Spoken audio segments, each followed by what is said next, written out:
ఆర్టీసీలో మహిళలకు ఉచిత ప్రయాణానికి సంబంధించి ఏర్పాట్లు జరుగుతున్నాయి. ఆగస్టు 15 నుంచి పథకం ప్రారంభానికి సంబంధించి కసరత్తు జరుగుతోంది. ఈ ఉచిత ప్రయాణానికి సంబంధించి ప్రభుత్వ మార్గదర్శకాలు కూడా విడుదల చేయనుంది.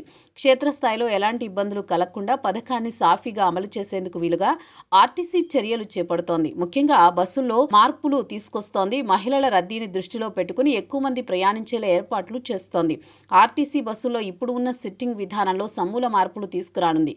ఇప్పటి వరకు బస్సులో ఒకవైపు 3 సీట్లు, రెండో వైపు 2 సీట్లు. దీంతో బస్సులు ఇరుకుగా ఉంటాయి. అయితే కేవలం కూర్చునే వారిని దృష్టిలో పెట్టుకుని అలా చేసేవారు. కానీ ఉచిత ప్రయాణ నేపథ్యంలో ప్రయాణికుల సంఖ్య ఎక్కువగానున్న నేపథ్యంలో ఇక నుంచి 3 సీట్లను తొలగించనున్నారు. అటు 2 ఇటు 2 కొనసాగించనున్నారు. సాధారణంగా ఈ పథకం ప్రారంభమైన తర్వాత ఖచ్చితంగా మహిళల రద్దీ పెరుగుతుంది. అందుకే సాధ్యమైనంత ఎక్కువ మంది ప్రయాణించేలా బస్సులను తీర్చిదిద్దుతున్నారు. ముఖ్యంగా సీట్లను మార్చుతున్నారు. అలాగే మహిళల తాకిడి ఎక్కువగా ఉండే సమయాల్లో సర్వీసులను కూడా పెంచుతున్నారు. ఉదయం 8 నుంచి 11 గంటల వరకు, తిరిగి సాయంత్రం 4 నుంచి 7 గంటల వరకు మహిళలు ఎక్కువగా బస్సుల్లో ప్రయాణాలు చేస్తారని అధికారుల అంచనా.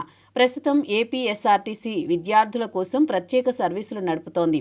అయితే ఇది కేవలం ఉదయం సాయంత్రం మాత్రమే నడిచేవి. ఇక నుంచి అలా కాకుండా నిరంతర సర్వీసుల రూపంలో నడపనున్నారు. తద్వారా మహిళలు కూడా ఆ బస్సుల్లో సర్దుబాటు కానున్నారు. ఇప్పటికే ఈ పథకం కర్ణాటకతో పాటు తెలంగాణలో అమలు చేస్తున్నారు. ఆర్టీసీలో ఉచిత ప్రయాణానికి సంబంధించిన ఈ పథకంతో తలెత్తే లోటును భర్తీ చేసేందుకు ప్రత్యామ్నాయాలను గుర్తించే పనిలో పడింది ప్రభుత్వం. ముఖ్యంగా ఆర్టీసీలో కార్గో సేవలను మరింత విస్తృతం చేయనుంది.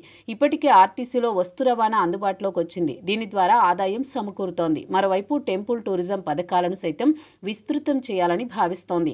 ఏపీఎస్ఆర్టీసీ పుణ్యక్షేత్రాలతో పాటు పర్యాటక కేంద్రాల సందర్శనకు వీలుగా ఆర్టీసీ కొత్త ప్యాకేజీలు అందుబాటులోకి తేనున్నారు.